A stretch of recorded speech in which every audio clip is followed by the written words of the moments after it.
បាទគ្រប់ជំរាបសួរពុកម៉ែបងប្អូនអំពុំមីងនេះគឺជាដើមតបែកអត់ក្រឹបបងប្អូន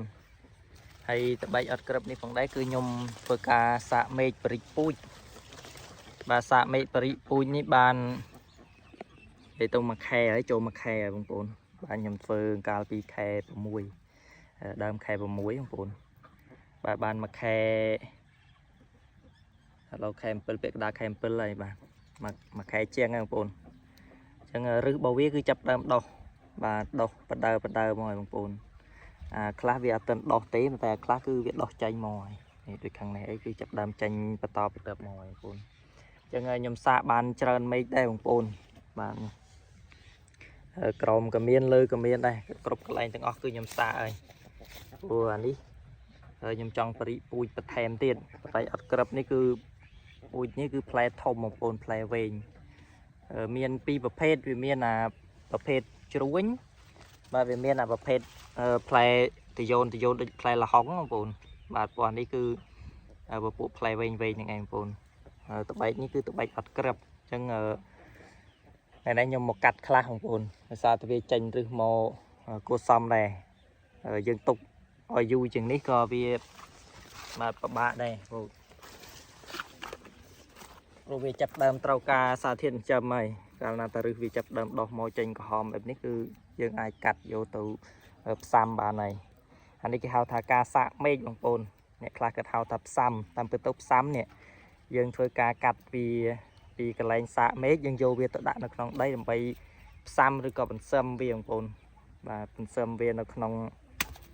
ដីឲ្យវាអាចដុះលូតលាស់បាននៅក្នុងដីហ្នឹងណាបាទនេះឥឡូវឃើញថាវាចាប់ឫសបានបាទប្រហែលមេឃនេះគឺមានឫសហើយបងប្អូនអញ្ចឹងខ្ញុំមកកាត់ដើម្បីយកទៅផ្សំវាបងប្អូននេះឫសចេញល្អណាស់បងប្អូនអើយនេះបាទអញ្ចឹងនេះគឺជាតបែកអត់ក្រឹបបងប្អូនតបែកអត់ក្រឹបផ្លែធំបាទផ្លែវាស្អាត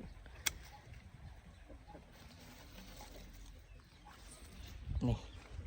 មានច្រើនដើមដែរបងប្អូនឫសខាងមួយនេះឫសស្អាតមែនទេអញ្ចឹងតាឫសប៉ុណ្ណេះហើយយើងកាត់យកទៅផ្សំបានហើយបងប្អូនបាទនេះខ្ញុំអត់ទុកទេខ្ញុំកាត់ទាំងអស់នេះធ្លាក់ហើយឃើញចេញប៉ុណ្ណេះគឺមានសង្ឃឹមហើយបងប្អូននេះហើយខាងនោះពូជកំជូអញ្ចឹងតបែកខ្ញុំដាំប្រហែលដើមនេះប្រមូលផលម្ដងក៏បានច្រើនគួរសមដែរបងប្អូន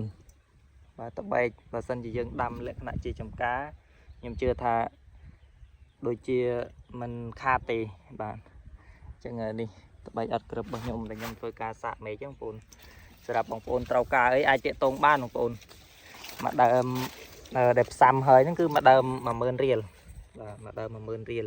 តែខ្ញុំទៅបង្កាត់នេះខ្ញុំអត់ទាន់បានលក់ទេបងប្អូនដោយសារតែខ្ញុំត្រូវការយកទៅផ្សំទៀតអញ្ចឹងរយៈពេលនៃការធ្វើរបស់យើងវារៀងយូរដែរបងប្អូនរយៈពេលវាយូរ